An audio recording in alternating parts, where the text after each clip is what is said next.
यह समझते हुए कि वह उदास महसूस कर रही है, वह खुद को रोक नहीं पाता और कबूल करता है कि यह बेहद गर्व है और वह सहमति में सिर हिला देती है। कहानी की शुरुआत हितोयोशी योकोया से होती है, जो अकेला अपने घर में रहता है और कुछ खास नहीं कर रहा। कुछ मिनट बाद डोरबेल बजती है। जब वो कैमरा चेक करता है तो उसे एक मेड दिखाई देती है। वो माफी मांगते हुए कहती है, क्या आप मुझे अपनी मेड के तौर पर काम करने देंगे? हितोयोशी उसे अंदर बुलाता है और कहता है कि उसके पेरेंट्स घर पर नहीं हैं, इसीलिए घर थोड़ा गंदा है। कुछ पीने के लिए ऑफर करते हुए वो सोचता है कि उसने उसे इतनी आसानी से अंदर क्यों बुला लिया। क्या वो सच में मेड के रूप में काम करने आई है या ये कोई एडवर्टाइजमेंट है, या फिर वो कुछ इल्लीगल बेचने की कोशिश कर रही है? उसे लगने लगता है कि बेहतर होगा कि उसे जाने के लिए कह दे। इन संदेहों के साथ वो मेड से पूछता है कि उसने पहले कहाँ काम किया है और उसकी खासियत क्या है। मेड कॉन्फिडेंटली जवाब देती है कि वो एक प्रोफेशनल असैसिन है और उदाहरण के तौर पर वो अपने मास्टर के आदेश पर गद्दारों को खत्म करती है। उसने बताया कि उसके मास्टर ने ही उसे यहाँ भेजा है। नेचुरली हितोयोशी घबरा जाता है और पूछता है, क्या तुम मजाक कर रही हो? लेकिन जब उसे पता चलता है कि मेड सीरियस है तो वो उसे जल्द से जल्द बाहर निकालने का सोचता है। फिर हितोयोशी उससे पूछता है कि उसे यहाँ भेजने वाला कौन है, क्या वो उसके परिवार का कोई सदस्य है? मेड ने जवाब दिया कि वो मास्टर के नाजायज बच्चे के चचेरे भाई के दूसरे बेटे की पत्नी की दादी के पोते का घर है। ये सुनकर हितोयोशी समझ जाता है कि वो लोग पूरी तरह से अजनबी हैं, और जब वो ये जोर से कहता है तो उसे डर लगने लगता है कि कहीं वो मेड नाराज ना हो जाए। वो जल्दी से बात बदलता है और कहता है कि एक असैसिन कई तरह से किसी को मार सकता है, तो उसकी खासियत क्या है? मेड बाहर जाती है और कुछ देर बाद कुछ चाकू निकालती है। वो उन चाकुओं को सामने के पेड़ की तरफ फेंकने लगती है और हर बार एकदम सटीक निशाना लगाती है। जब वो खत्म करती है तो गर्व से मुस्कुराती है।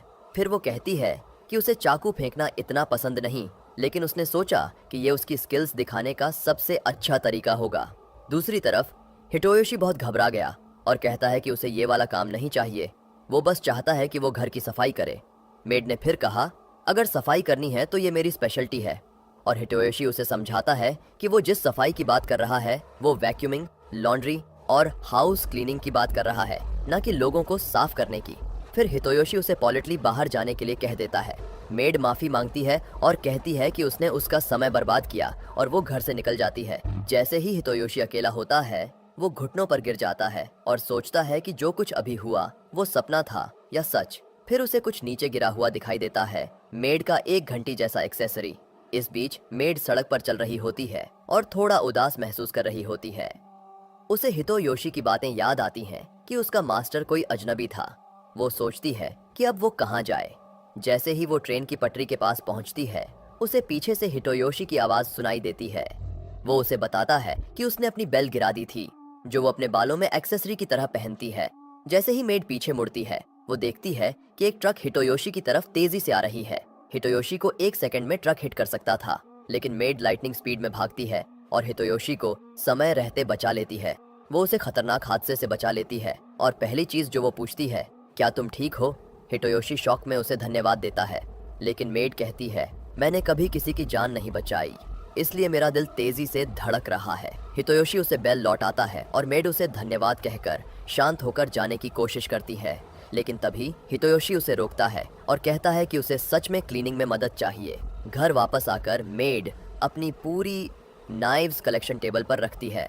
वो बताती है कि चाकू इंसान का पहला टूल था और इसे सही तरीके से इस्तेमाल करके किसी भी टारगेट को खत्म किया जा सकता है।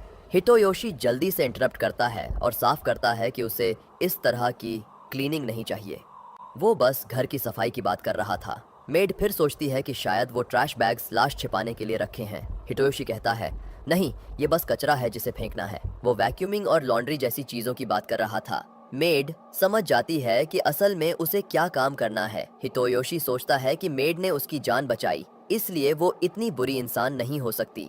मेड पूछती है कि अगर वो घर के कामों में मदद करेगी तो क्या वो उसे मेड के रूप में रखेगा। हितोयोशी हाँ कहता है।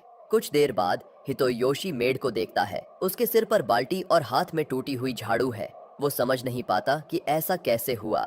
मेड माफी मांगती है और फिर गीले फर्श पर चलते हुए फिसल जाती है, लेकिन फिर भी वो खुद को बैलेंस करते हुए जमीन पर घुटनों के बल सुरक्षित गिरती है और झाड़ू को पकड़ लेती है, लेकिन उसकी यह स्किलफुल मूव बाल्टी के फिर से उसके सिर पर गिरने से खत्म हो जाती है।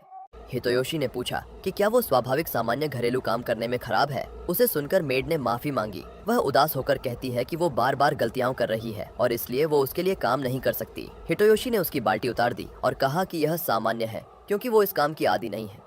उसके सिर पर टॉवल रखकर उसने कहा कि हमें धीरे धीरे सीखना होगा और मदद करने की पेशकश की। फिर उसने पूछा कि क्या वो उसकी मदद करेगी। उसकी इस दयालुता और धैर्य को देखकर मेड ने बस सिर हिलाया, चकित होकर उसकी दयालुता को देखकर।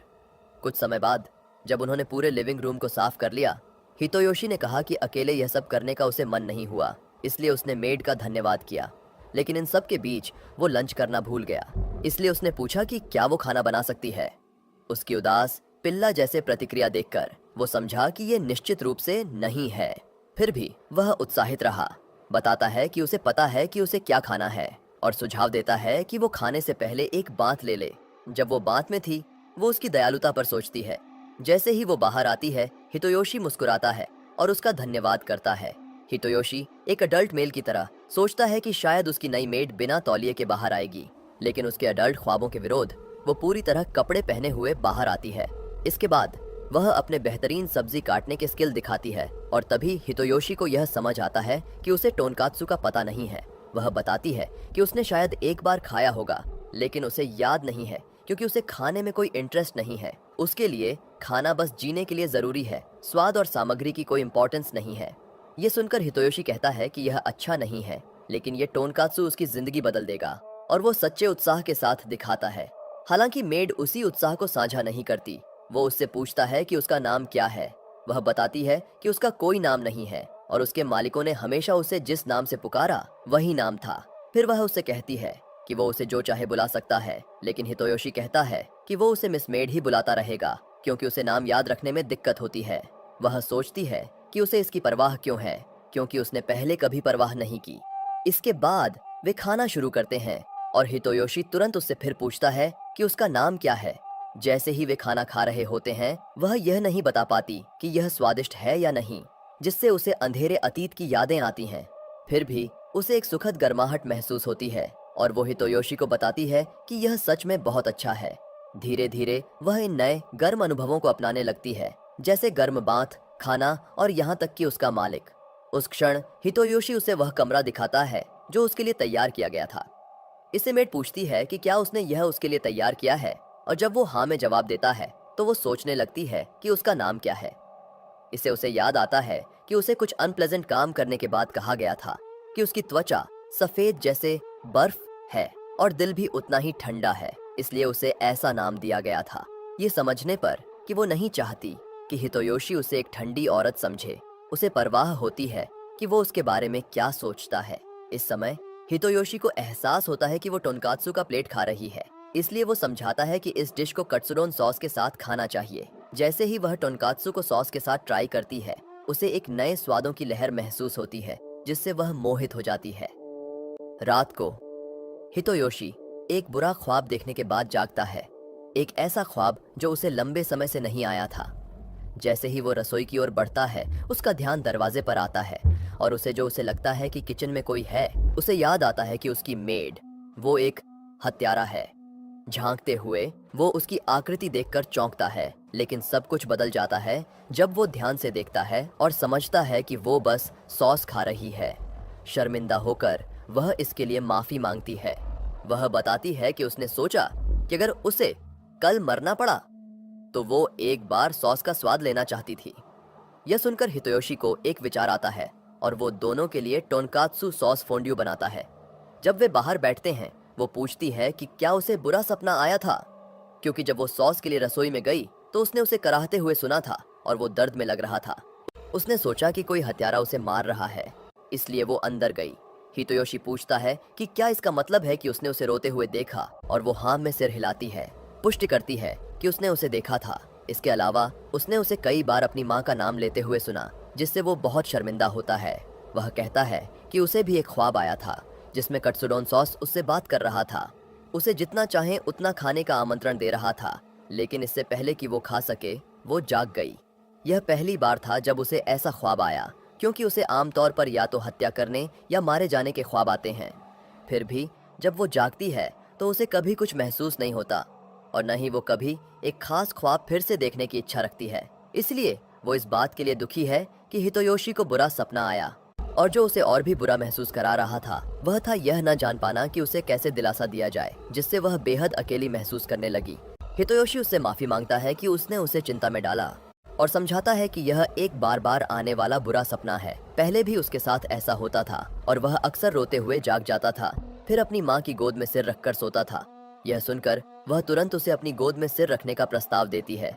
घबराते हुए हितोयोशी मना कर देता है, यह कहते हुए कि यह वह कुछ था जो उसने बचपन में किया था और अब वह एक नौजवान है जो सही गलत को समझता है।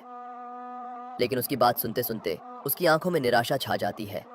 वह सोचने लगती है कि वह शायद सिर्फ जाने लेने के लिए ही बनी है, जो उसके साथ किए गए व्यक्ति के शब्दों की गूंज थी। जैसे ही उसके लिए सब कुछ बिखरने लगता है, हितोयोशी अचानक उसका सिर उसकी गोद में रख देता है, यह समझते हुए कि वह उदास महसूस कर रही है। वह खुद को रोक नहीं पाता और कबूल करता है कि यह बेहद गर्म है और वह सहमति में सिर हिला देती है। इसके बाद वह पीठ के बल लेटकर सीधे उसकी ओर देखने लगता है। वह नोटिसेबली शर्माते हुए पूछती है कि क्या वह सो पाया। थोड़ी घबराहट के साथ हितोयोशी जवाब देता है कि हाँ, आज के लिए बस इतना ही।